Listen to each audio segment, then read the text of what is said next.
fait quoi, question restitution, c'est une occasion pour reconstruire mémoire historique pays d'Haïti, et estimer tout, restitution, sur long terme, envisageable, c'est tout secteur dans le pays a été mobilisé, non combat contre l'ordre néocolonial. Professeur Chalmers, c'est membre du Comité national haïtien, restitution et réparation, qui est installé officiellement à Yalindia.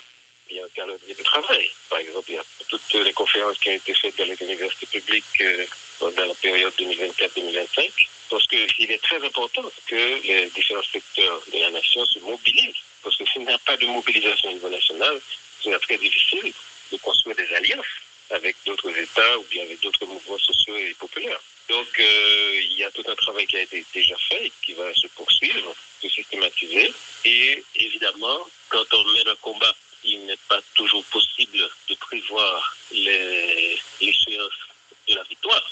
Mais ce qui est certain, c'est que la Commission va travailler pour réunir tout ce qui est nécessaire pour qu'on aboutisse à une victoire. Et ce sera la victoire de tous les secteurs qui ont souffert de cette rançon, notamment la paysannerie haïtienne, notamment tout le problème de la déforestation, notamment le fait que l'État était incapable de créer les conditions de la construction nationale sur le plan des services publics, sur le plan de l'éducation, de la santé, etc. Donc il faut que les différents secteurs qui ont subi les conséquences de cette rançon puissent se mobiliser et travailler ensemble pour arriver à cette victoire. Professeur Chalmers, restitution, réparation, là, on a parlé de près de 25 milliards de dollars. Déjà, en plus de montaremais, continuer à rêver ou bien suspendre rêver. Ou quoi concrètement que des marches noires n'ont pas abouti à restitution et réparation, professeur? Ah, tout à fait. D'ailleurs, c'est le problème. Les estimations sont diverses. Jean-Bertrand Aristide a parlé de 21 milliards. L'économiste Thomas Piketty a parlé de 28 milliards. Et l'enquête menée par le New York Times a parlé de 115 milliards. Et toutes ces estimations sont nettement sous-évaluées parce qu'il faut non seulement comptabiliser les versements qui ont été faits à l'État français, mais aussi aux banques françaises, mais aussi tous les torts qui ont été commis à l'économie haïtienne, notamment la réduction des taxes pour les navires français qui arrivaient aux différents ports de la nation. Il faut comptabiliser tout cela. Donc, il s'agit de sommes effectivement considérables, mais qui, finalement, ne représentent qu'une portion, par exemple, des trillions de dollars qui sont calculés aujourd'hui comme dette au niveau de la France. Donc, c'est tout à fait possible, c'est tout à fait réalisable.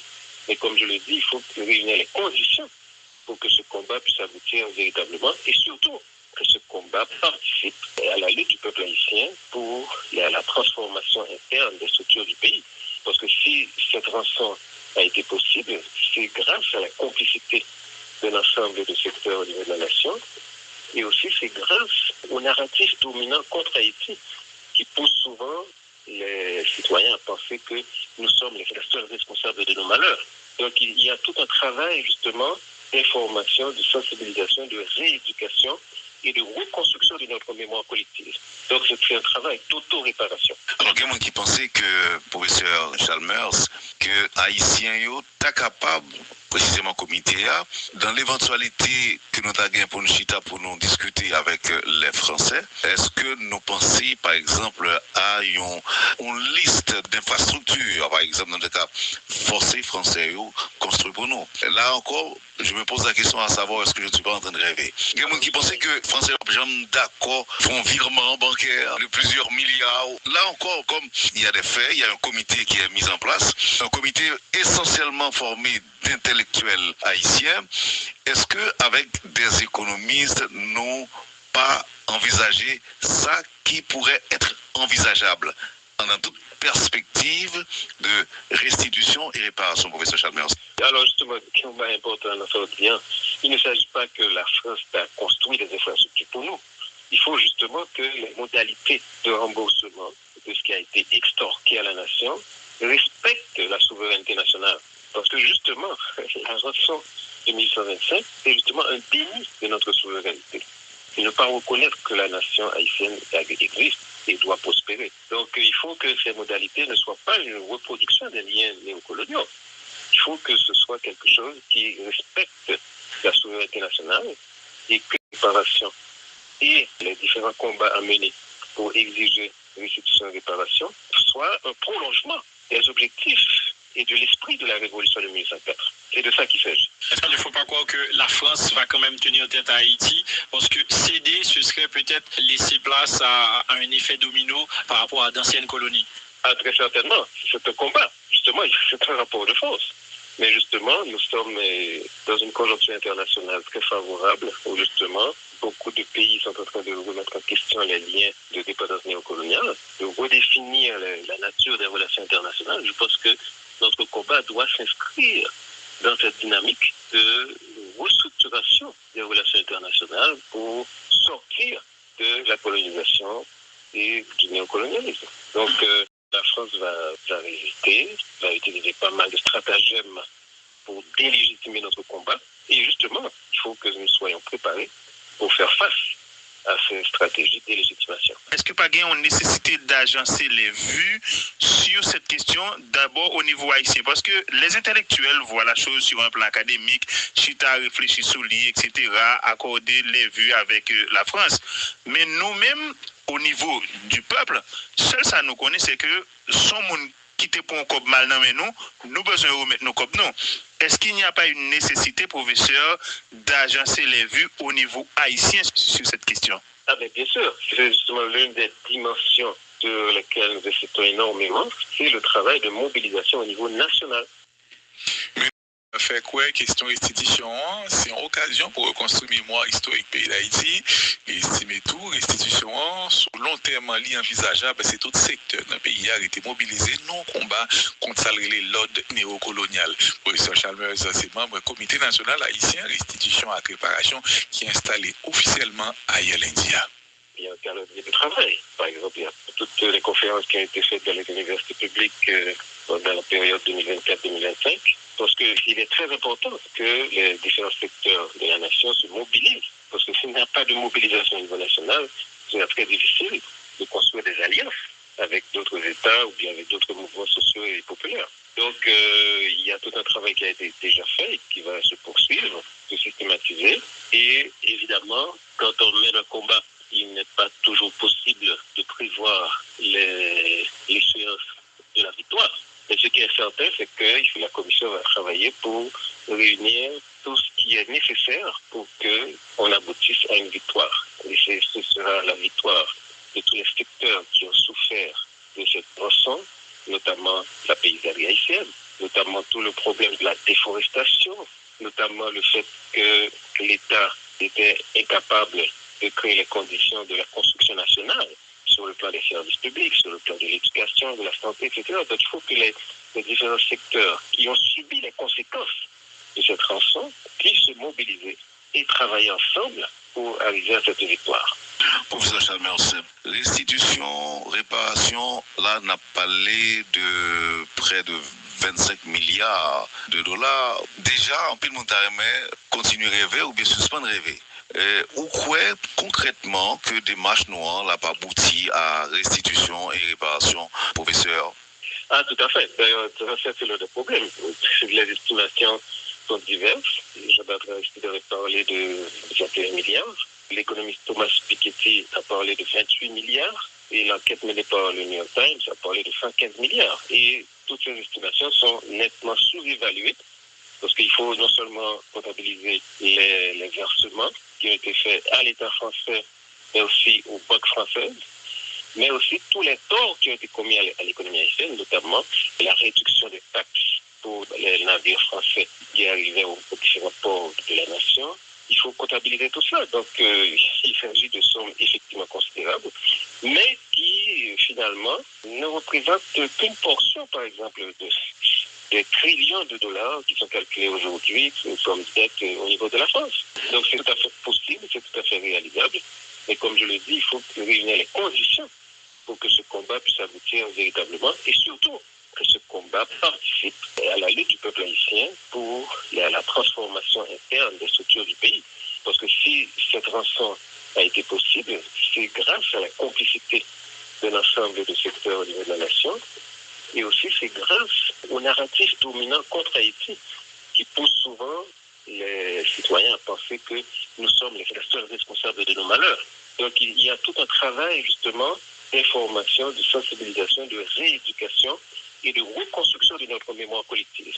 Donc c'est un travail d'auto-réparation. Alors, il y a qui pensait que, professeur Chalmers, que Haïtien yo ta capable, précisément comité A, dans l'éventualité que nous avons pour nous chita pour nous discuter avec les Français, est-ce que nous pensons, par exemple, à une liste d'infrastructures, par exemple, dans le cas forcé français yo construit pour nous. Là encore, je me pose la question à savoir est-ce que je ne suis pas en train de rêver. Il y a des gens qui pensaient que Français, d'accord, font virement bancaire de plusieurs milliards. Là encore, comme il y a des faits, il y a un comité qui est mis en place, un comité essentiellement formé d'intellectuels haïtiens. Est-ce que avec des économistes, nous pas envisager ça qui pourrait être envisageable dans toute perspective de restitution et réparation, professeur Chalmers? Alors justement, ce qui est important dans ce lien, il ne s'agit pas que la France a construit des infrastructures pour nous. Il faut justement que les modalités de remboursement de ce qui a été extorqué à la nation respectent la souveraineté nationale. Parce que justement, la rançon de 1825, c'est justement un déni de notre souveraineté.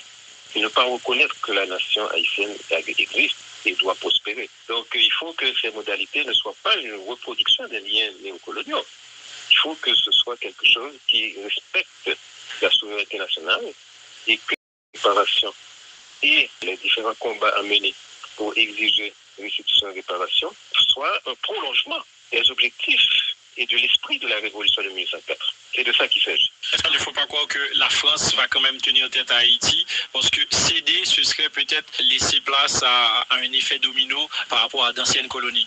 Ah, très certainement. C'est un combat. Justement, c'est un rapport de force.